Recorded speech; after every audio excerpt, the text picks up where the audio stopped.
Sun next ആപ്പിലൂടെ നിങ്ങളുടെ ഇഷ്ടപരമ്പരകൾ സംപ്രേക്ഷണ ശേഷം തികച്ചും സൗജന്യമായി കാണൂ. ഉടൻ സൺ നെക്സ്റ്റ് ആപ്പ് ഡൗൺലോഡ് ചെയ്യൂ. ഡോക്ടർ, ആനിയുടെ ഭർത്താവാ? മേജർ ബേൺസ് ആണ്. ടോട്ടൽ ബോഡി സർഫസിന്റെ 30% കൂടുതൽ ബേൺസ് ഉണ്ട്. ഇൻഹലേഷൻ ഇഞ്ചുറി എന്നുവെച്ചാ ശ്വാസനാളത്തിനുണ്ടായ തകരാറ് മൂലം മറ്റ് ആന്തരിക അവയവങ്ങൾക്ക് ഡാമേജ് വരാൻ സാധ്യതയുണ്ട്.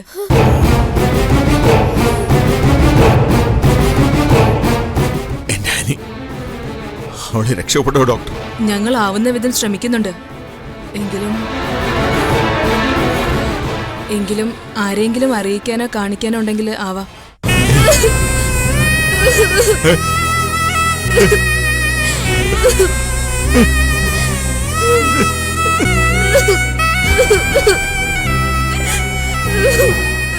പപ്പ, അമ്മച്ചിക്ക് സുഖാവില്ലേ പപ്പ?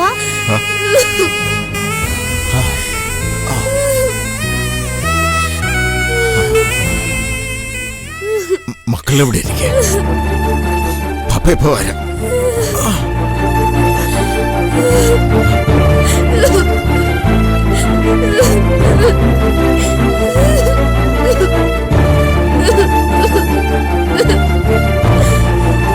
പപ്പ എന്തോന്നും പറയാതെ പോയത്? ജോൺസ, താൻ എന്താണ് പറയുന്നത്? രക്ഷപ്പെടാൻ സാധ്യത കുറവാന്നാ ഡോക്ടർ പറയുന്നത്. താൻ സമാധാനിക്ക്. മാതാവ് അങ്ങനെയൊന്നും വരുത്തില്ല. എനിക്ക് പേടിയാടോ. ഇതേപോലെ ഒരു ആശുപത്രി വരാന്തയിൽ വെച്ച് എനിക്ക് നേഞ്ചിൽ മോളുടെ അമ്മയെ നഷ്ടപ്പെട്ടത്. സാറേ, താൻ എനിക്കൊരു ഉപകാരം ചെയ്യണം.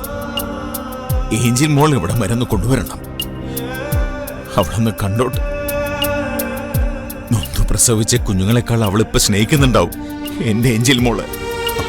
ഞാൻ ഏഞ്ചൽ മോളെ കൂട്ടി ഇതാ എത്തി. ആനിയുടെ ബൈസ്റ്റാൻഡർ ആരാ? ഞമ്മക്കാടോ. എന്തോ ടീച്ചർ? ചായക്കടയിലെ ഗ്യാസ് പൊട്ടിത്തെറിച്ചു. പൊള്ളലേറ്റ് ആനയെ ഹോസ്പിറ്റലിൽ. രക്ഷപ്പെടാൻ സാധ്യതയില്ലെന്നാ ഡോക്ടർമാർ പറയുന്നത്.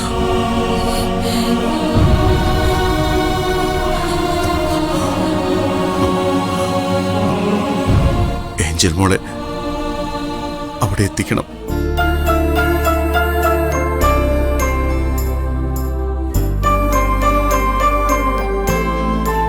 അയ്യോ, എന്റെ മോളെ പാമ്പ് വിഴുങ്ങിയോ?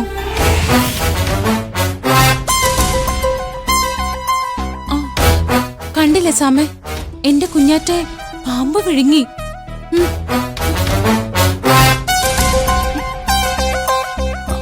ചേച്ചി, ഏഞ്ചൽ കുഞ്ഞാറ്റയെ ഒരിടം വരെ കൊണ്ടുപോകണം. കൊണ്ടുപോവേ? എങ്ങോട്ട്? അത് എന്റെ കുഞ്ഞാറ്റെ കൊണ്ടുപോകാൻ വന്നാണല്ലേ? ചേച്ചി, ചേച്ചി ചേച്ചി ഞാൻ ചേച്ചി ചേച്ചി കഥ ഓർക്ക്. ചേച്ചി ചേച്ചി കാണണ്ട എനിക്ക്.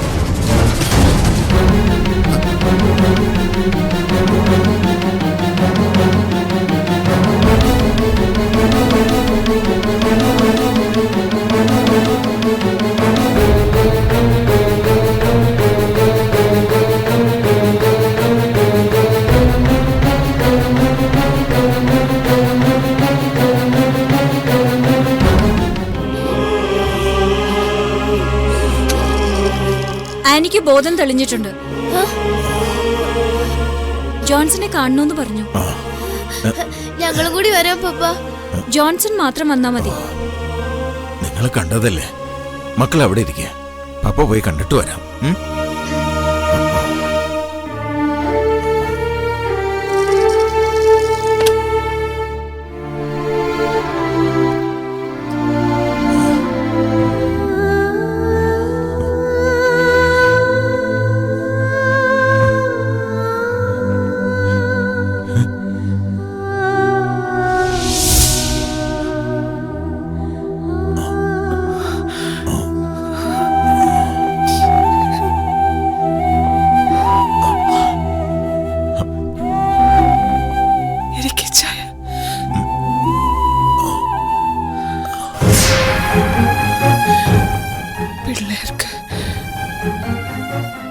വിഷമമായിട്ടുണ്ടാവൂലേ?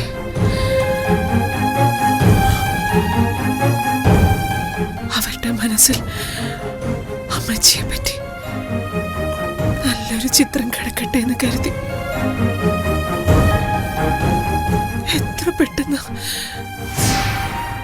കാര്യങ്ങളൊക്കെ മാറി മറിയുന്നത് അല്ലേ?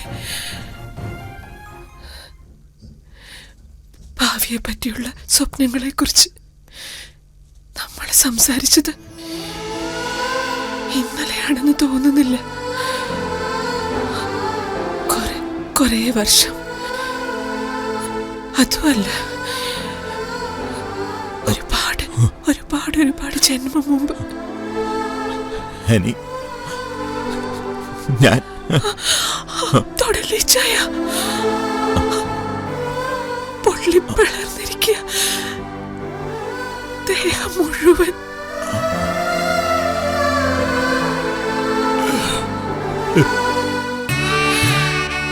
വഴക്കിട്ട് മാറിയിരിക്കുമ്പോ ഞാൻ വിചാരിക്കുമായിരുന്നു, ഇച്ചായൻ എന്നെ ഒന്ന് തൊട്ടിരുന്നെങ്കിലെന്ന്.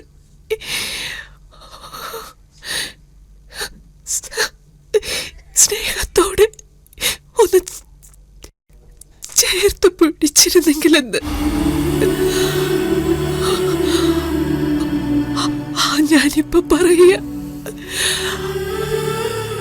തുടരുതേ. എനിക്കൊന്ന് കുമ്പസാരിക്കണ ഇച്ഛായ.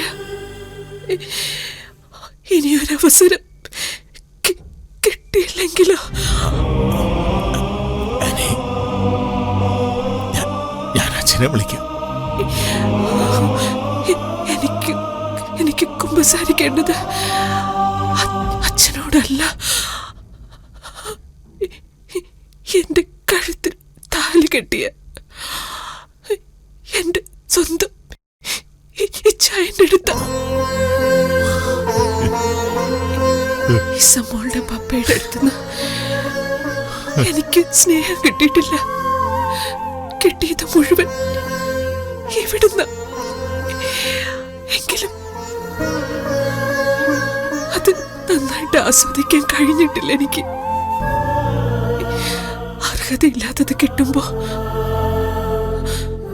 അത് കൈമോശം വരുമോ എന്നുള്ളൊരു ഭയമില്ലേ?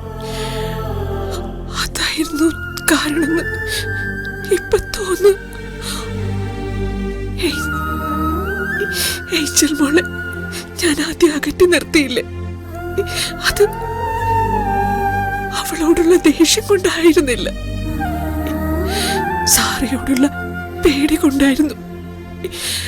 അവളോട് ഇച്ഛായന് സ്നേഹം കൂടിയ സാറയോട് ഇഷ്ടം കൂടുമെന്നുള്ള ഭയം. മരിച്ചു പോയവളോടാണെങ്കിൽ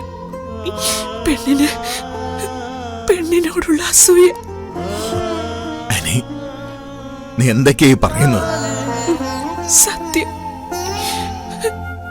മരണം മുന്നിൽ വന്ന് നിൽക്കുമ്പോഴേ നമുക്ക് ഓരോരോ സത്യങ്ങൾ ഇങ്ങനെ വെളിവായി കിട്ടും. ഇച്ഛായനറിയോ, ഇപ്പൊ ഒന്ന് കണ്ണടച്ച ഓർമ്മ വെച്ച കാലം മുതൽ ഞാൻ കടന്നുപോയ പ്രധാന നിമിഷങ്ങളെല്ലാം എന്റെ മുന്നിലൂടെ ഇങ്ങനെ വരും. ഒരു സിനിമ കാണുന്ന പോലെ എല്ലാം ഓർമ്മിക്കാൻ ദൈവം ഒരു അവസരം കൂടി തരുന്നത് പോലെ. എന്നാലും ഈ അവസരം തന്ന ദൈവത്തിന് എനിക്ക് ജീവിതത്തിൽ രണ്ടാമതൊരു അവസരം കൂടി തരാമായിരുന്നു. നല്ലവളായി കഴിഞ്ഞ് ഭർത്താവിനും മക്കൾക്കൊപ്പം സന്തോഷത്തോടെ ജീവിക്കാൻ.